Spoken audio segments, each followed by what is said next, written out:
Peter Clay has more than 25 years of experience in cybersecurity disciplines. He has served a number of U.S. federal entities in diverse industries including defense, numismatics, product development, manufacturing, and the global financial industry. In working with those organizations, Mr. Clay has served as a trusted advisor of executives, boards, and government leaders globally.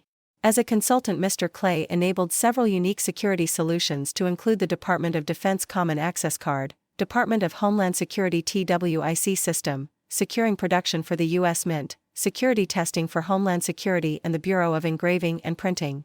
In addition to his consulting roles, Mr. Clay has held several security leadership roles to include Chief Information Security Officer for large global companies. Well, Steve, can you hear me now okay? Perfectly fine. You're all good. And hopefully everything is full screen. Let me first of all talk about and be completely clear about a couple of different points.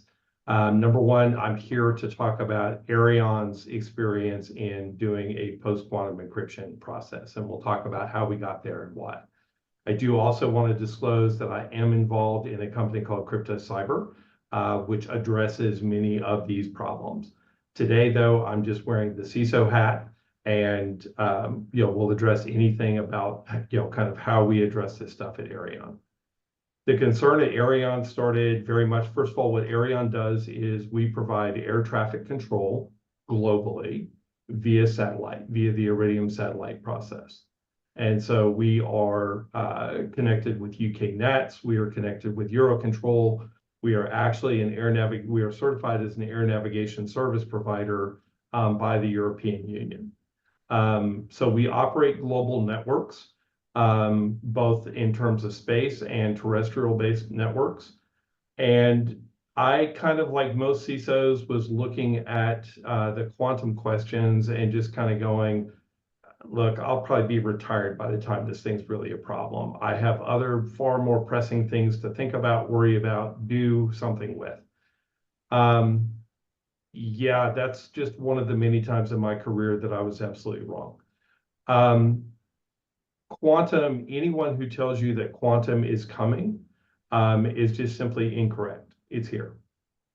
The earliest statement that we can find that we believe that there's some veracity in is the catch and decrypt or capture and decrypt programs began from nation state levels in about 2014. So they've already been operating for 10 years.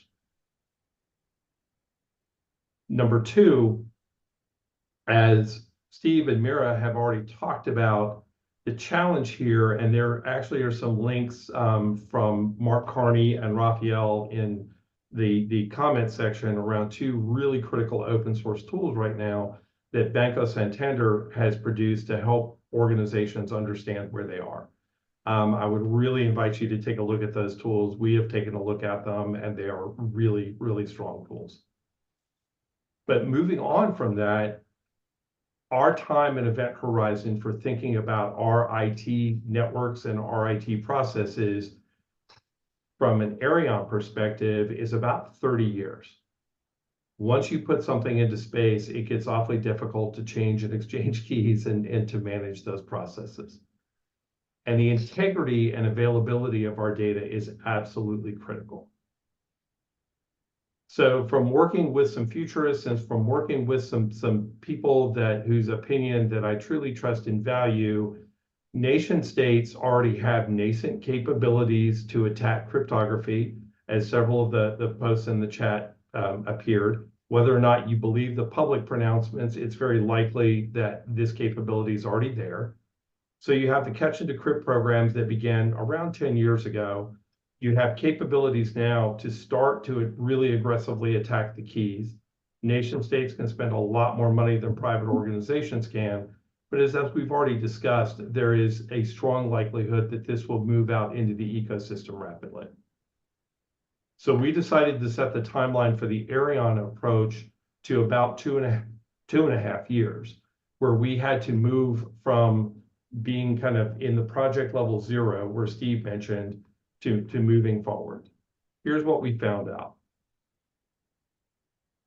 Encryption is in everything that we do. Everything that we do. The organizations that are out there today that are just selling or trying to sell reskin scanner tools and things like that are going to cause massive failures in this space. We found cryptography that needed to be remediated and mitigated in databases, in networks, in our VPN systems, in our endpoints, in our network control systems, in the spacecraft themselves, etc. All of those things, we've had to extend our planning horizon out beyond that 2.5 years to about a 7-year project in total. Because it became overwhelming that even though we are a highly regulated industry, we've been building SBOMs for years, we've been thinking about these things for years. The challenge is nobody really has tracked cryptography in the specific ways that need to be done. So the way to start with this is to start to really think about it from every digital transaction that you do, every database, and every digital interaction with your supply chain. Start there for your project zero, because that's where you're going to find it. It has to change, all of it. We are only currently talking about asymmetric key cryptography today, and there are companies that are selling symmetric key solutions as a bridge solution. But the likelihood there is symmetric key will fall as fast, if not faster. So you have to start to think about how do you use cryptography, as Steve mentioned, at the enterprise level, at the organizational level. What security issues and problems are you trying to resolve? And then you have to start to really understand those interactions. And then you have to paint that picture back to your leadership.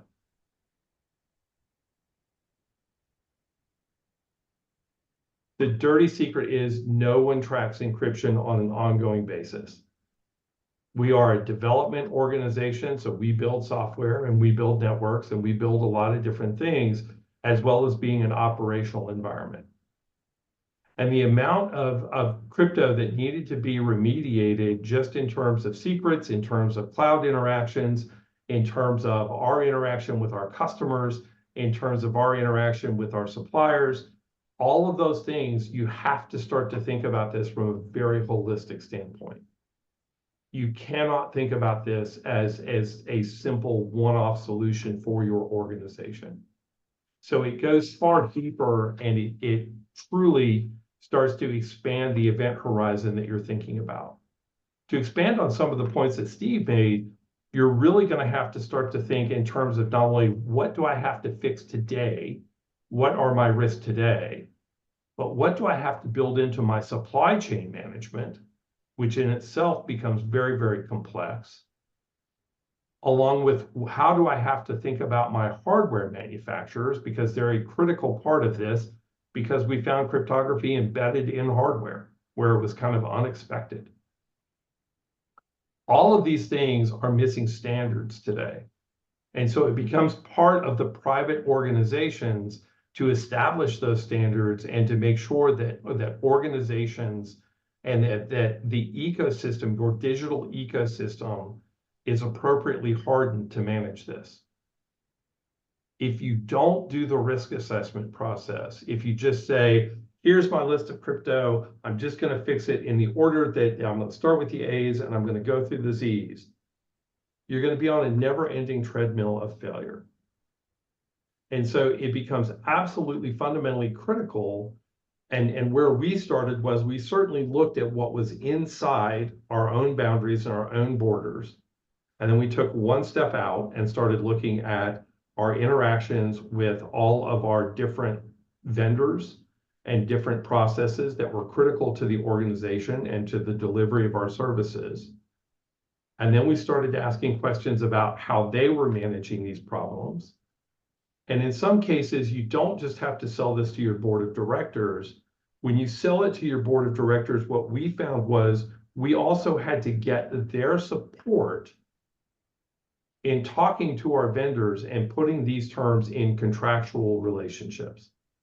So as we're renewing things and as we're going through our system development life cycles and we're renewing our hardware, we're renewing our contracts, making sure that these concepts are embedded everywhere that you can, because a failure in one link will cause failure across broad spectrums.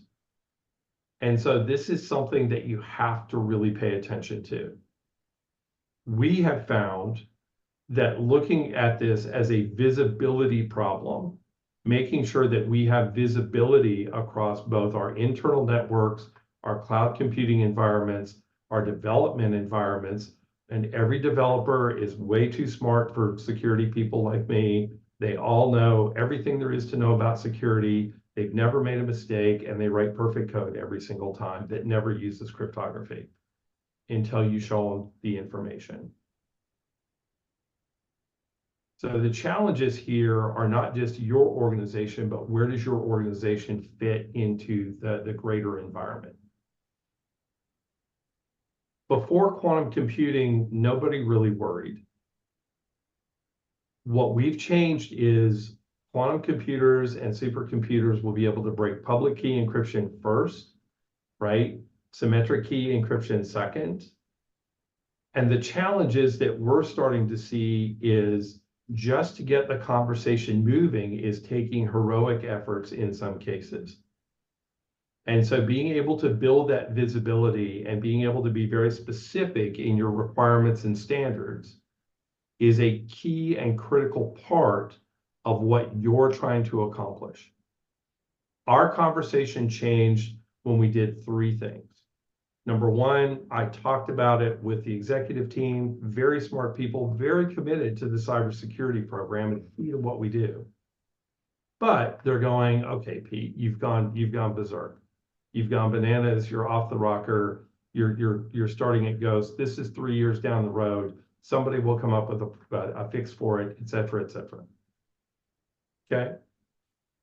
So we started building out the tools and really understanding the tool sets to look across the entire environment, and came back and worked our way up with the support of the tech departments, the CTO, et cetera, and really started having the conversations and going, okay, here's our list of cryptography. Here's what it is. Here's what it does today. And here's what has to change. And here's what that means to the organization. That became a very, very different conversation with the executive team, and was very key to getting them on board to our processes and what needed to happen. That support became critical in going out and talking to our primary subs and to our vendors. Because suddenly when we got pushback, it wasn't just the CISO that had gone berserk and gone nuts, right? It was, this is a real problem. We are a space-based system that has to put hardware into orbit and has to be able to control that and understand that. And here's why we care about that. Building that functionality into part phase 0, 1, and 2 to what Steve laid out is absolutely critical. That is the way of overcoming that objection. But you cannot stop taking that visibility and turning it into actions. That's the other critical lesson that we've learned. Because every time I have a book coming out next year about cybersecurity, I'll save everybody from having to buy it. The biggest reason that we fail is every time the executives think we solved that cybersecurity problem. We solved it. It's done. It's finished. If you treat it as a process, you'll be successful. If you get your executive team to come along with you, you have a much greater chance of success. But it has to be a process, because as you get new components in, as your environment changes minute to minute to minute to minute, you have to know where the risk and vulnerability is. This is from the US CISO. This is what they're saying you have to do to be compliant. I will say, from what we have seen with the US federal government, the initial attempts at inventory were abysmal failures. They did not gain the visibility that was necessary. The only organizations I have found that are doing this on an ongoing basis in a way that is both rational and makes sense is typically banks and international banking. Governments are not being successful at this yet. They're not. And the answer to that now is the price tag on this, and having worked around the federal government for 25 years, the price tag on this has now risen from about $1.2 billion, which for a US federal program is not a lot, to about $8 billion for just the next round of inventory, and those are one-off inventories. This problem is going to become emergent over the next 2 years, and it's going to become incredibly challenging for these organizations to management and solve it, because they have to get visibility of the cryptography. And without that visibility, their programs are not going to be successful.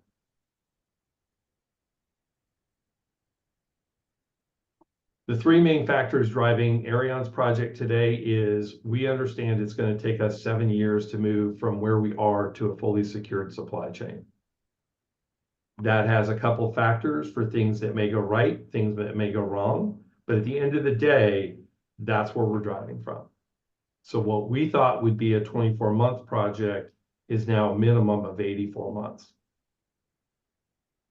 We've tried to account for as much as we possibly can, but we're spending 15 to 20% of our cybersecurity budget on this question alone, because there are a couple of unknowns out there. The likelihood that the current NIST standards will be the final standards is pretty much exactly zero. Cryptography standards are incredibly difficult to develop, and it is truly an engineering marvel that things like triple DES and the asymmetric stuff has lasted as long as it has. But it is a key factor in understanding that agility, the ability to measure these things and monitor these things on an ongoing basis, and then adapt and implement new cryptography standards as they become available, are critical factors to our success. We have to do that both for our terrestrial systems as well as our spacecraft. And that's causing some significant redesign that we're working through today.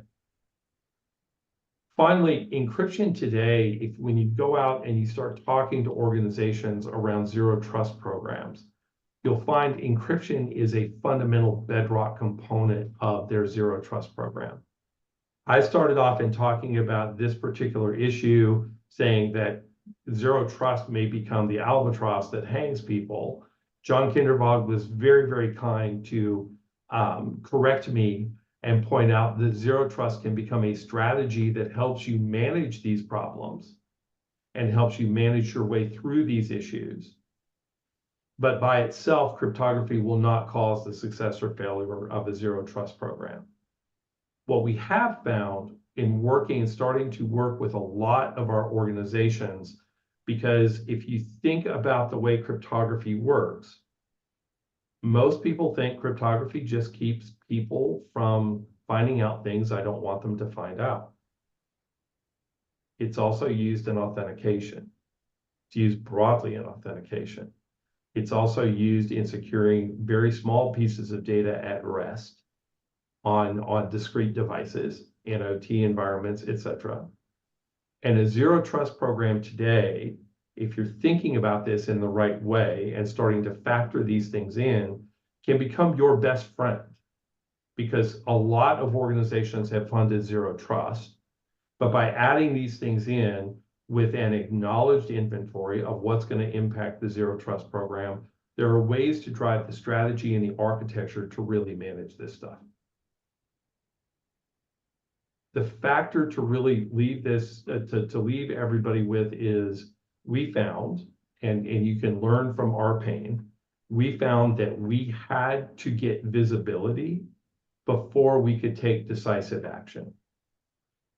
That visibility had to really cover a broad spectrum of our network. Can't just do it by running Nessus and map, etc. You have to look at the code, you have to look at the endpoints, you have to look at the infrastructure, you have to look at all of those things to be effective with this. Because a failure in one is going to cause the effort to fail. And you have to maintain that inventory over time. We have an ongoing loop over the next 7 years. We take an inventory currently once a month. We compare that to the previous inventory. We use that to drive both the metrics and the KPIs on, are we succeeding? Are we failing? Has our problem gotten bigger? Has our problem gotten smaller?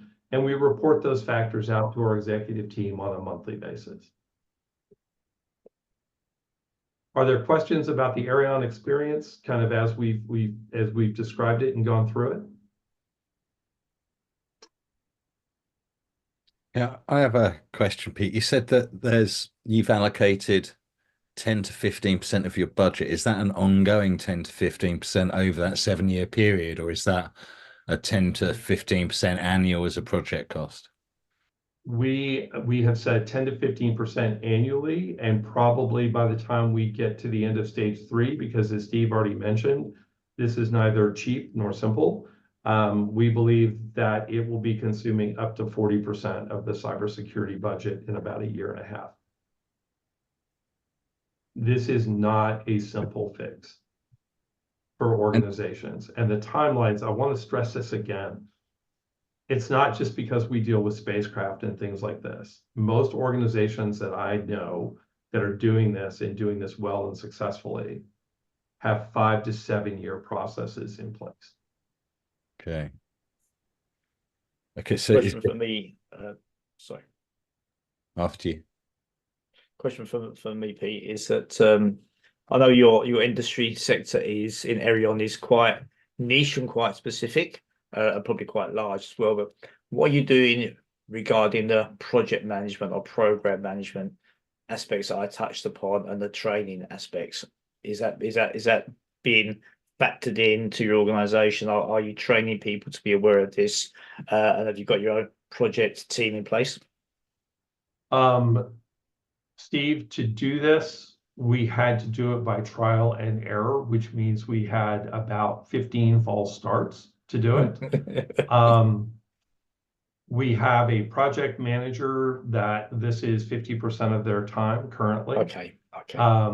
On the training side of it, we are trying to build some of our own training, but we are still running into, we're still running into the disbelief that this is an issue, right? And Yes. so Yeah. one of the ways that we've included, I'm a big believer in live training. So one of the things we've started doing is we send around, we look at the secrets, we look at the certs, and we look at everything that we send once a month.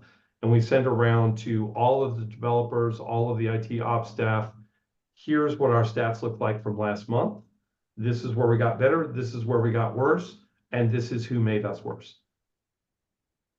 And so, maybe it's the military side of me, but training with pain sometimes brings the more desired results. Yeah. But training is something we're still struggling with. And then particularly in the area of training our supply chain, because you will always, with supply chain, you will always run into, this is not our problem. This is your problem. Well, Yeah. no, and you get into these arcane conversations, and the concern here is everybody wants a Q day. Everybody wants to read, the Chinese have done this, the Five Eyes have done this, somebody has done this. Here's what we know, right? Japanese Purple Code was broken in 1938. That didn't become public until 1960. Enigma was broken in 1942 at Bletchley Park. Didn't become public knowledge until 1970, right? There isn't going to be an epic moment where everybody goes, oh my God, I got to go change everything.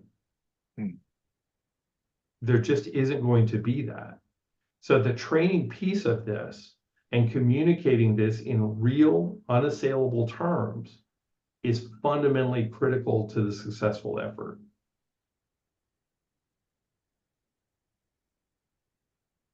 Thanks, Pete. Yeah, no, that makes sense. I agree with you. There's not going to be a Q day, and will cyber insurance organisations suddenly wake up one day?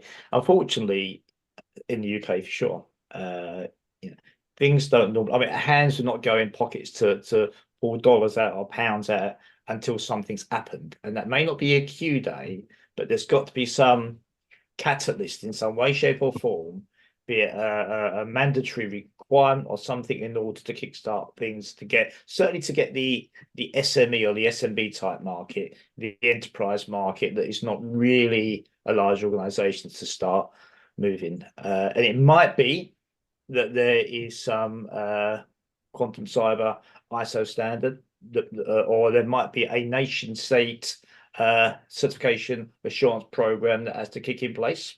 It may be that these are the softer version of the Q day, Pete. I think we shall see. So from talking, and I want to be respectful of time, from talking to a lot of the reinsurers and Lloyd's, et cetera, et cetera, et cetera.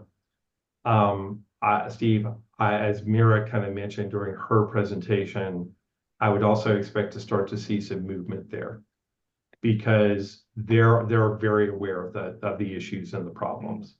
Right now, they're struggling to understand and to do appropriate evaluation of AI risks. Mm-hmm. But from the conversations I've had with them, both formally and informally, it is very clear that this is on a roadmap for them to consider. Yeah, for sure. And that may actually run ahead of regulatory impact. Yeah. Just finally, McKinsey are really pushing the quantum to AI and the AI to quantum. So looking at two different stages. We will call it AQ, but they're saying that, basically, there will be an impact both ways round. And that these are also factors of when you can join the AI with quantum, either way round, it actually pushes that message in a stronger way, because it's linked to AI. Again, we shall see. Yep. So, Yep. I've got a question.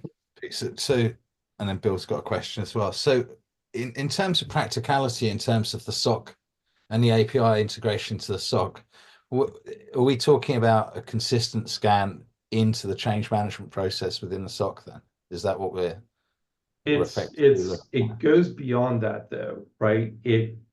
This is where I've built 19 security operations centers and started off thinking that cybersecurity was this completely distinct and strange operating thing that was completely different from IT. And as I've grown older and built them more, I just understand how intermeshed it is. It isn't just the scans. You also need agents on machines to be able to detect this. You have to be able, one of the reasons I pointed out the Santander bit in the code environment is it is absolutely critical that you're also able to detect it in code, right? Developers love to encrypt this stuff or love to put cryptography in code, either calling it or using it. Hard coded. Yeah. The SOC is absolutely, in our organization, our success is based upon operationalizing this through the SOC. And so being able to not just generate the issues, but it also has to go into your risk management planning. So I'm a huge component or huge proponent of using actuarial or Bayesian methods to calculate risk. Because I can, if I go to the board and I say the risk here is high, well, high to you may mean something different to me, and even the ISO and the NIST standards of this is what high is, and nobody understands it. Yeah. But if you want to drive a difference, you can go in and say, based upon the controls that we have implemented, we have a 19.6% chance of suffering a significant cyber impact in the next 12 months. I guarantee you're going to have a different conversation than if you go in and say high. And so what a lot of our work is around right now is being able to use that same sort of actuarial background and thinking to be able to say three things. Number one, the likelihood that we are going to see a common nation state picture with quantum capabilities composed of 5 or more nations is in X number of years. And we're working with a PhD level futurist to kind of figure that out and provide that back. Number two, being able to factor in quantum and cryptography as part of our, if we don't get this right, our risk is here today, it's going to grow to here tomorrow, and it will be this, within 5 years. That changes your conversational piece. But the SOC is so critical about that because that is a blending and amalgam of far more than just, hey, I ran a scan, I got these results back, let's go on. And so being able to pull that together, and that's why I saw what Mira has pointed out and what Steve pointed out around the standards coming out of the UK right now, I think those are also going to be critical steps. And from the insurance companies we've talked to, those are the processes that they're paying attention to much more than the CISA document right now. Thanks. Okay, makes sense. I think we're going to need more budget. In terms of the, Bill's got a question. If you looked at the Cybersecurity Review Board's CSRB document, Microsoft breach for the US and German governments, do you believe this approach solves this type of attack? Not fully. Microsoft, I don't know how else to describe Microsoft in my world as anything but chaotically neutral and very dedicated to their own outcomes and well-being, as public corporations are supposed to be. Microsoft has an approach that doesn't go far enough and doesn't resolve this quickly enough. And it assumes that Microsoft will also be the one to solve it. And that won't be that will not be the only statement or the only possibility. Again, you're seeing critical work that's being done at Santander. You're seeing critical work that's being done in several of the large banks. You're seeing critical work that's being done in a lot of the think tanks. Interestingly enough, I think some of the most important stuff is being done in Europe right now, because it's separate and gives us a different view than just a NIST-based approach, right? I think that the pieces that have to be added in there are continuous, risk management, the governance, and the training. And I don't think any of those are really present in the Microsoft approach to this. So to that point then, like if thinking about a lot of the military systems are obviously running an incredible amount of legacy, including things like Microsoft and Windows. I mean, this is a significant issue. Nothing. Yeah. If you're familiar with the events of CrowdStrike earlier this year, and you work in the airline industry, like we track aircraft globally. One of the things that we noted that was interesting was all of the US major airlines and most of the European flag carriers had significant problems from CrowdStrike pushing out a bad update, caused havoc in their Windows systems. The one US carrier that had no impact from CrowdStrike at all was Southwest Airlines, because it's running its entire environment on Windows 3.1. And it doesn't use cloud services. So Steve, to your point, it's a two-edged sword. You can indeed have issues and problems with the most modern systems and the most modern cloud environments. We also know of a vendor that is still using Sun Microsystems, the last versions of Sun Microsystems. And in fact, their supply chain is out. If you have hidden Sun Microsystems pizza boxes out there, when you original servers, I know where you can sell them for a good price right now. You're going to have a gamut of things. What's going to happen, though, is maybe that covers the endpoint or the server side. It's not going to cover the network infrastructure side. And so those are the pieces that you really have to think about and manage. Did that answer your question?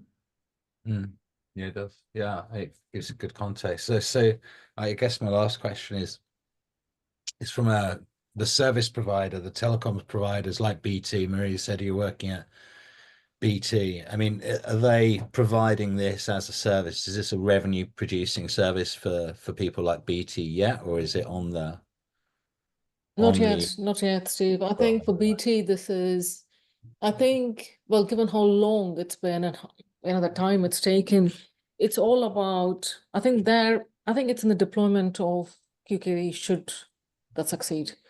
It would be around that. And that would be a turning point, if you will, because if you just look at the large players, the sheer volume of the supply chain impact is quite significant, and that's when they will get the ball rolling on that, and there will be this knock-on effect as we go on. Yeah, I wanted to just quickly pick up on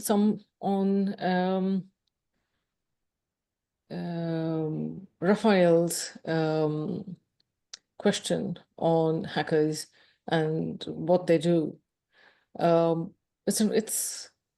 Is that all right, Steve, to just answer that? Yeah. That's a really interesting question because I spend a lot of my time with them, and I think, and I've set up systems just thinking about the way in which we could counteract the way hackers tend to work. He's right. I met kids, if you will, at the age of 12 who were in these hacker chat rooms and who were learning the skills to hack. So if that's what we are looking at, then they are very likely to innovate, very likely to pick up quantum. What can we do on the other side? It's partnerships. It's protection through partnerships because you've got different skills. We really struggled when we created, I think, what was one of the first roles in the UK, which was a quantum cyber consultant. It was really difficult to find the right skills for this.